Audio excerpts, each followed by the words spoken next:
And I can't believe that I'm alive. I can't believe I'm alive. What a brutal experience it was. That man spent more than 13 hours trapped in his car. Now he's telling an incredible story of survival to Fox 8 I-Team with a warning: what happened to him could happen to you. He simply got in his car and couldn't get out. It's a mysterious problem that's more common than you'd think. I-Team reporter Ed Gallick is here now with much more on this man's story. Ed. Got ready to die. 75-year-old driver calls his survival a miracle. Says all he did was get into his car. Then for more than half a day, he couldn't get out.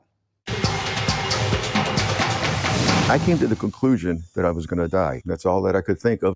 Hopped in this car, couldn't get out. 75-year-old Pete Pyros got in his 2006 Cadillac, but his key fob stopped working. The car's electronics dead, and Pete couldn't find any switch to unlock the doors. He had no cell phone, no hope. I was desperate. I was so desperate, like you cannot believe. I was screaming.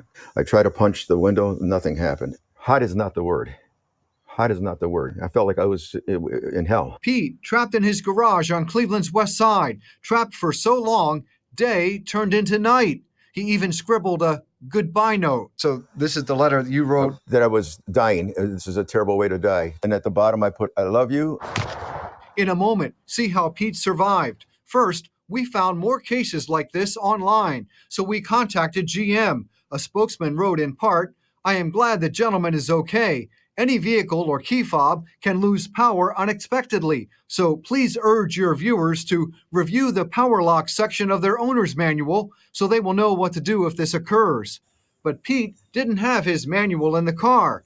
Lawyers with Friedman, Domiano, and Smith say, come on. Is about 2 lines halfway through the manual. It's not obvious to anyone who owns a vehicle. It's not obvious in the manual itself. So what finally saved Pete's life? Alert neighbors. They had heard faint pounding, but didn't know what it was. They had also noticed the garage door open for a very long time, saw it still open even well after dark. So a neighbor finally jumped the fence, went to take a look. And I said, where are you? And he said, I'm in the car. We spoke to that neighbor by phone. He's lucky he didn't die. Inside of the car was it was all fog and misted and everything from him breathing in there. And I can't believe that I'm alive. Ultimately, Cleveland firefighters came and got Pete out. He says about 13 hours after he got in. Look, down along the seats, this car has an emergency lever to unlock doors. Pete had no idea. Says, think about your car. It's a miracle. There's no doubt it's a miracle. Pete could end up filing a lawsuit over this. Happened last Friday. Said he is still waking up at night thinking he's trapped in that car again.